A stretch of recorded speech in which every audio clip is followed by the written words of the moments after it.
Il y a un serpent à sonnette dans ma voiture, et mes parents l'ont mis là pour me tuer. J'ai prononcé ces mots calmement à l'agent d'accueil. Je n'avais ni mon sac à main ni mon téléphone. Je me tenais au comptoir du commissariat les mains vides, tremblantes. Le policier a arrêté de taper à l'ordinateur et m'a fixé du regard. N'ouvrez pas le véhicule, l'ai-je averti.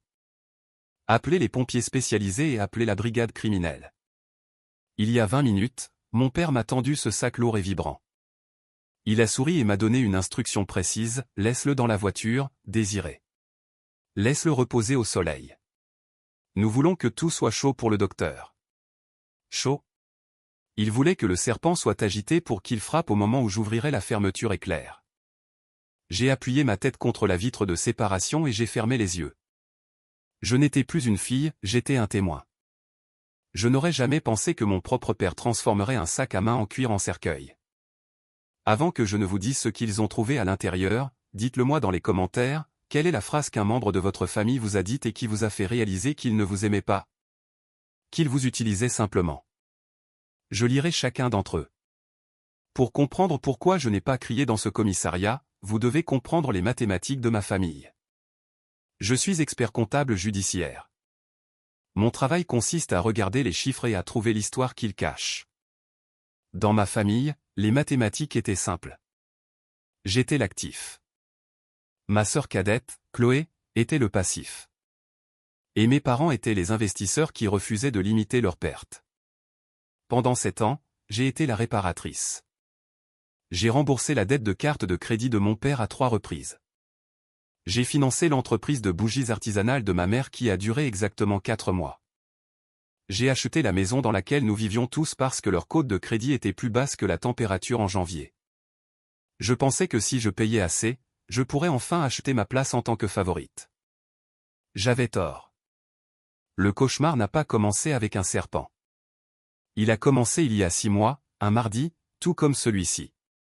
Je suis rentré chez moi après un quart de travail de 12 heures à auditer une faillite d'entreprise. Mes yeux me brûlaient, et tout ce que je voulais, c'était m'effondrer dans mon lit. Mais quand j'ai franchi la porte d'entrée, j'ai trébuché sur quelque chose dans le couloir. C'était un sac poubelle noir. Puis j'en ai vu un autre, et encore un autre. Il y avait 6 sacs de 100 litres alignés contre le mur, remplis de mes vêtements, de mes chaussures et de mes livres. Je suis resté là à cligner des yeux, essayant de faire correspondre les données à la réalité. Mes parents étaient assis à l'îlot de cuisine, buvant une bouteille de pinot noir que j'avais gardée pour une occasion spéciale. Chloé était là aussi. Elle venait de réemménager après que sa tentative d'être une influenceuse lifestyle à Paris se soit soldée par une expulsion et une carte de crédit plafonnée. Elle portait mon peignoir en soie. « Qu'est-ce qui se passe ?» ai-je demandé. Ma voix était calme. J'étais trop fatigué pour être bruyante. Ma mère, Patricia, m'a souri le genre de sourire serré et apitoyé que l'on donne à un enfant qui ne comprend pas les règles d'un jeu. « Oh, Désiré, tu es rentré ?» a-t-elle dit. « Nous avons déplacé tes affaires. Chloé a besoin de la suite parentale. » J'ai regardé la porte verrouillée de la chambre dont je payais l'hypothèque. « Pardon, ai-je dit. Elle traverse une crise, chérie, a continué ma mère en faisant tourner son vin. Elle est déprimée. La chambre d'amis est trop petite et sombre. Elle a besoin de la lumière naturelle et de la baignoire profonde pour guérir son système nerveux. Nous t'avons installé sur le canapé d'angle dans le petit salon. C'est temporaire, juste le temps qu'elle se remette sur pied. J'ai regardé mon père, Didier. C'était lui qui m'avait appris à équilibrer un chéquier. C'était lui qui parlait toujours d'équité. Papa, ai-je demandé. C'est ma maison. C'est ma chambre. Il a claqué son verre sur le comptoir en granit si fort que j'ai sursauté. Tu es tellement égoïste, Désiré, a-t-il lancé sèchement. Le venin dans sa voix m'a choqué. Tu es habitué à souffrir. Tu es dur. Tu peux supporter un peu d'inconfort. Regarde ta sœur. Elle est fragile. Si elle n'a pas un espace sûr en ce moment, elle pourrait se faire du mal. Veux-tu avoir cela sur la conscience? Veux-tu être la raison pour laquelle ta sœur se blesse? J'ai regardé Chloé. Elle ne pleurait pas. Elle faisait défiler les réseaux sociaux sur son téléphone, l'air ennuyé, rassuré par la certitude que sa fragilité était une arme qui pouvait me déplacer de ma propre vie. Et j'ai fait ce pourquoi j'avais été entraîné depuis l'âge de 5 ans, je me suis soumise. Je ne me suis pas battue. Je ne les ai pas mis à la porte. J'ai dormi sur le canapé d'angle dans le petit salon pendant 3 mois, me réveillant avec un mal de dos chaque matin. Pendant que ma sœur sans emploi dormait dans mon lit king size et que mes parents buvaient mon vin, je me disais que c'était de la charité. Je me disais que j'étais la bonne fille. Mais allongé là dans le noir, à les écouter rire dans la cuisine, j'ai commencé à réaliser la vérité. Je n'étais pas une fille pour eux. J'étais une ressource. Et les ressources n'ont pas de chambre, elles sont utilisées jusqu'à ce qu'elles soient vides. Le point de rupture ne s'est pas produit avec un cri. Il s'est produit avec un froissement de papier. 3 semaines après avoir déménagé sur le canapé, je sortais les poubelles de la cuisine parce que Chloé prétendait que l'odeur du marc de café lui donnait la nausée. En attachant le sac, une enveloppe froissée est tombée. Elle était tachée de sauce tomate, mais le tampon rouge sur le devant était indubitable, avis de saisie immobilière. Je l'ai ramassé. Mes mains ont commencé à trembler, non pas de peur, mais d'une rage froide et naissante. C'était un avis de saisie pour l'ancienne maison de mes parents, la maison qu'ils louaient pour en tirer un revenu. La maison pour laquelle je leur avais donné 42 000 € pour la payer il y a 3 ans. Je leur avais remis un chèque de banque. J'avais regardé mon père pleurer et me promettre que l'hypothèque avait disparu. Ils ne l'avaient pas payé. Ils avaient empoché l'argent. Ils me volaient depuis des années, me regardant dans les yeux et souriant pendant qu'ils drainaient mon avenir pour financer leur présent. Je ne les ai pas confrontés. Je n'ai pas fait irruption dans le salon en agitant le papier devant leur visage. C'est ce qu'une fille aurait fait. Mais la fille venait de mourir dans cette cuisine. L'expert comptable judiciaire a pris sa place. Dans mon domaine de travail, nous avons un dicton, les émotions sont du bruit. Les données sont la vérité. J'avais besoin de données. Je savais que je ne pouvais pas simplement deviner leur mot de passe, c'est un non-sens de cinéma. J'avais besoin d'un moyen d'entrée qui soit légal, absolu et invité. Alors, je suis allé faire des achats. Je suis rentré le soir suivant avec une petite boîte blanche. J'ai trouvé Chloé dans le salon en train de se plaindre à sa mère de l'écran fissuré de son téléphone. « Tiens » ai-je dit en lançant la boîte sur ses genoux. Elle l'a regardé, méfiante. C'était un iPhone 15 Pro Max tout neuf. « Qu'est-ce que c'est ? Une offrande de paix ?» J'ai menti. Ma voix était stable. Je sais que les choses ont été tendues. Je veux que nous nous entendions bien. C'est sur mon forfait familial, donc tu n'as pas à t'inquiéter de la facture. Données illimitées. Ses yeux se sont illuminés. L'avidité l'emporte toujours sur la prudence. Elle a arraché le plastique, mais je l'ai arrêté. Je l'ai déjà configuré pour toi, ai-je dit avec désinvolture. Je ne voulais pas que tu aies à t'occuper du transfert de données ou des paramètres de l'opérateur. Il est prêt à l'emploi. Le code d'accès est 1 2 3 4. Tu pourras le changer plus tard si tu veux. Elle ne l'a pas changé. Elle n'a même pas demandé pourquoi j'étais gentille. Elle a juste saisi le téléphone et marmonné un merci avant de faire défiler Instagram. Elle n'a pas réalisé qu'en acceptant un appareil sur mon forfait, configuré par moi, l'administratrice du compte, elle venait de me remettre volontairement les clés de sa vie numérique. Je n'avais rien à pirater. Je n'avais qu'à me connecter à mon propre compte de partage familial iCloud. Cette nuit-là, pendant qu'il dormait dans les chambres que je payais, je me suis assise par terre dans le petit salon et j'ai ouvert mon ordinateur portable. Je ne cherchais plus de gratitude. J'auditais ma famille. La première chose que j'ai trouvée était le mobile. Ce n'était pas seulement qu'ils étaient mauvais avec l'argent, c'était la terreur. J'ai vu un fil de discussion sur la sauvegarde cloud de Chloé provenant d'un contact répertorié uniquement sous le nom de « Service VIP ». Le message reçu hier à 23h42 était une photo. C'était une image granuleuse de notre porte d'entrée prise depuis une voiture dans la rue. Le texte en dessous disait « Vous nous devez 80 000 €. Chloé, paiement avant mercredi ou on prend la fille. On lui brise les jambes d'abord. » Mercredi. Aujourd'hui, c'était lundi. L'échéance était dans 48 heures. Je me suis reculé, la lumière bleue de l'écran illuminant la pièce. Tout prenait sens maintenant. La panique dans les yeux de mon père, le désespoir. Ils n'étaient pas seulement avides, ils étaient traqués. Ils avaient besoin de 80 000 euros. Et ils n'avaient aucun actif sauf moi. J'ai continué à creuser. J'ai vérifié l'historique de navigation sur l'iPad familial, qui était également synchronisé avec le compte. Les termes de recherche m'ont glacé le sang. Agressivité du crotale diamantin de l'Ouest. Déclencheur de chaleur. Combien de temps faut-il au venin de serpent à sonnette pour provoquer un arrêt cardiaque? Signe d'autopsie d'une attaque animale accidentelle. Il ne planifiait pas un vol. Il planifiait une exécution. Puis j'ai trouvé la preuve irréfutable. Elle était dans le dossier « Envoyé » de mon père. Il avait utilisé mon Wi-Fi pour envoyer un courriel à un courtier d'assurance louche à Aubagne. 6 juin se trouvait un fichier PDF, demande d'assurance vie temporaire. Assuré, Désiré Morel. Bénéficiaires, Didier et Patricia Morel. Paiement, 700 000 euros. J'ai zoomé sur le document. La signature en bas était un gâchis irrégulier et pixelisé, une falsification numérique évidente. Et là, souligné dans une boîte jaune, se trouvait la clause qui scellait mon sort, examen médical dispensé pour les polices inférieures à 1 million d'euros en cas de décès accidentel. Ils avaient mis un prix sur ma vie. Ils l'avaient maintenu sous le million pour éviter qu'une infirmière ne vienne vérifier ma tension artérielle. Ils avaient besoin que cela ressemble à un accident, une attaque animale tragique et aléatoire dans le désert, pour que le paiement soit rapide. J'ai fixé le nombre, 700 000 euros. En économie, il existe un concept appelé « coût irrécupérable ». C'est lorsque vous continuez à injecter de l'argent dans un investissement défaillant parce que vous avez déjà tant dépensé pour celui-ci que vous ne pouvez pas supporter de l'abandonner.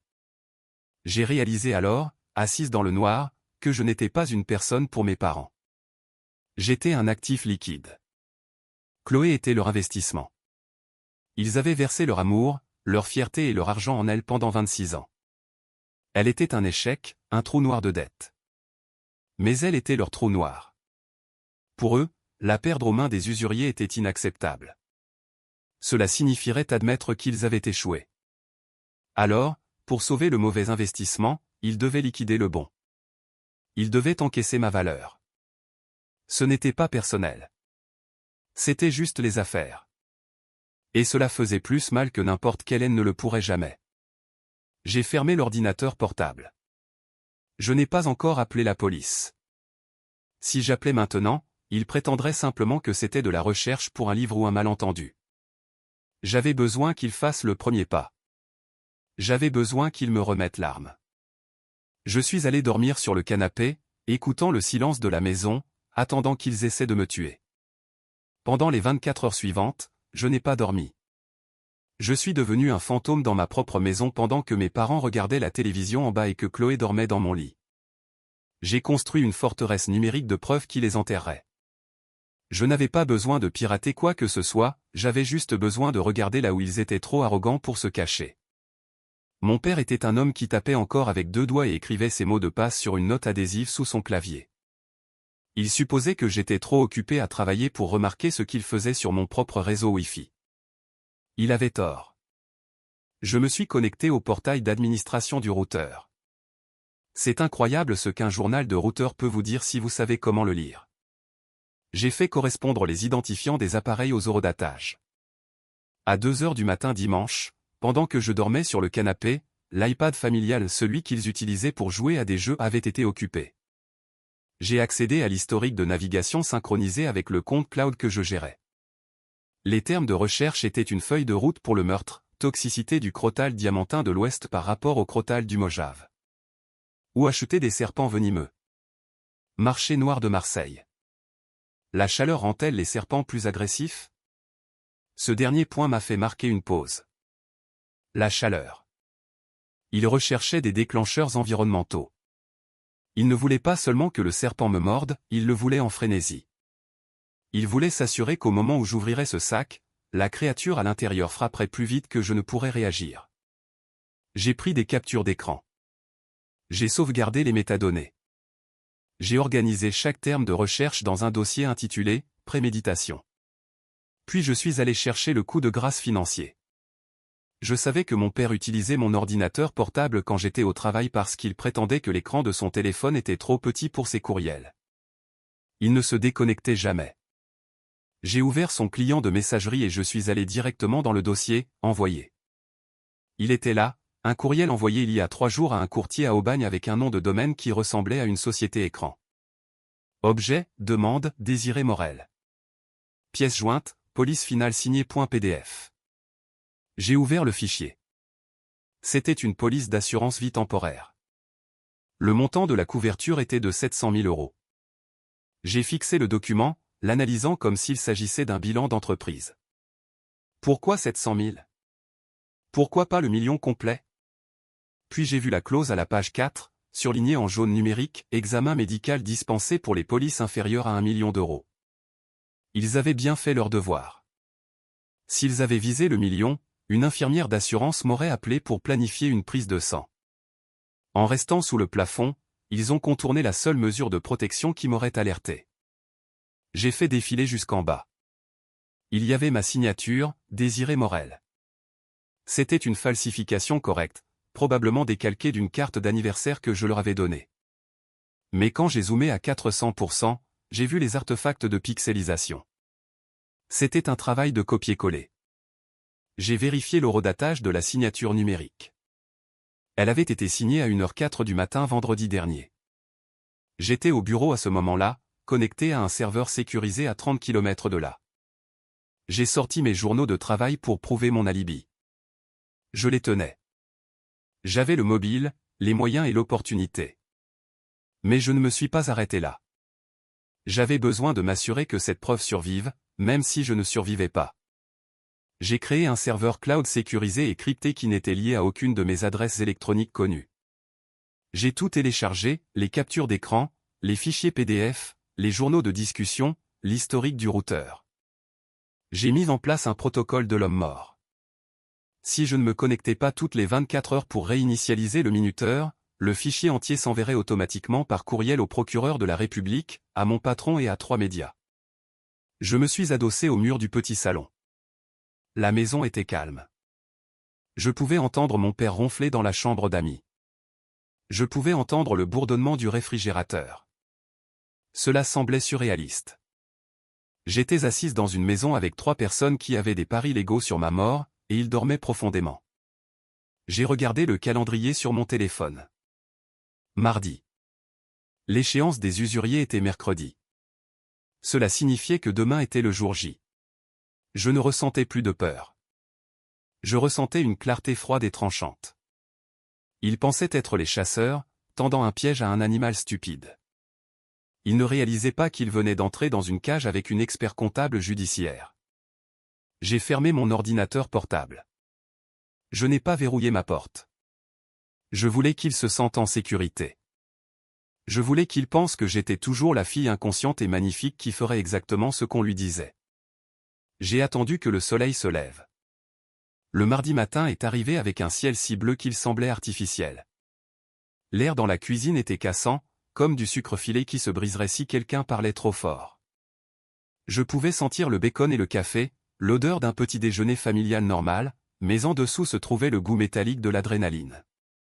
Ma mère, Patricia, se tenait près de la cuisinière en train de retourner des crêpes. Elle fredonnait. Elle ne fredonnait jamais. C'était une performance, une tentative frénétique de normaliser la journée avant que les usuriers ne viennent mercredi. Chloé était à l'étage en train de faire la grasse matinée. Je savais qu'elle était réveillée. Je pouvais l'entendre faire les 100 pas. Elle établissait son alibi, s'assurant qu'elle pourrait dire à la police qu'elle était au lit quand sa sœur a eu son accident tragique. « Mange quelque chose, chérie », a dit ma mère, faisant glisser une assiette vers moi. « Tu as une grosse journée. » Ce spécialiste est censé être un faiseur de miracles pour le stress. J'ai regardé les crêpes. Je n'ai pas mangé. J'ai pris une gorgée de café juste pour mouiller ma gorge. Je n'ai pas faim, ai-je dit. Je devrais y aller. Je ne veux pas être en retard.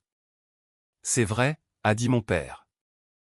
Il se tenait près de la porte arrière en essuyant ses lunettes. Il avait l'air pâle. Nous t'avons préparé un sac.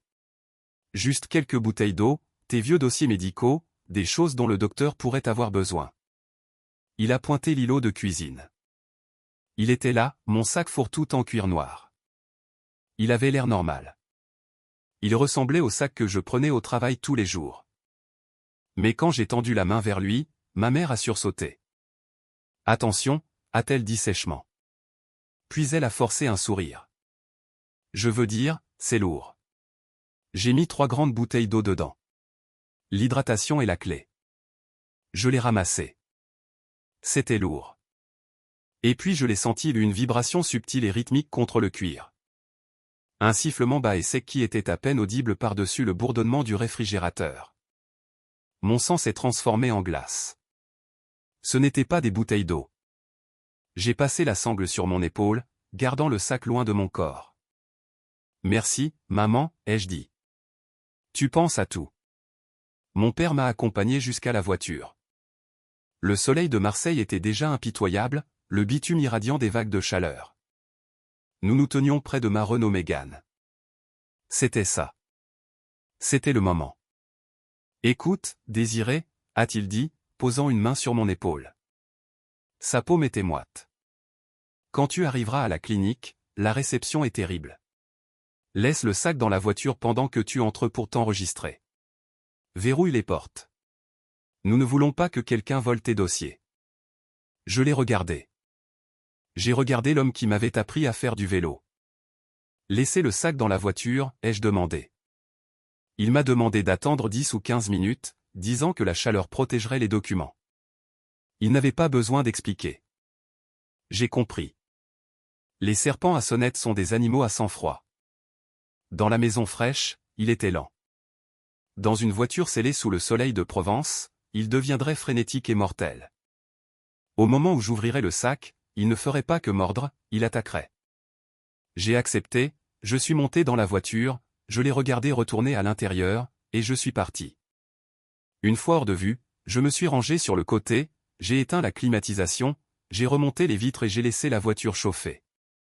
J'avais besoin d'avoir l'air secoué, en surchauffe et terrifié à mon arrivée parce que je n'allais pas chez un docteur. Je conduisais vers une scène de crime au commissariat. J'ai observé ma famille à travers le miroir sans teint alors que le commissaire Lemoine les faisait entrer. Ils sont arrivés vêtus de noir, répétant leur rôle et en deuil jusqu'à ce que la porte se ferme. Puis la vérité est sortie. Ils supposaient que le serpent m'avait tué, discutaient du paiement de l'assurance et ne s'inquiétaient que de l'argent et des dettes. Je n'ai ressenti aucun chagrin, seulement du calme.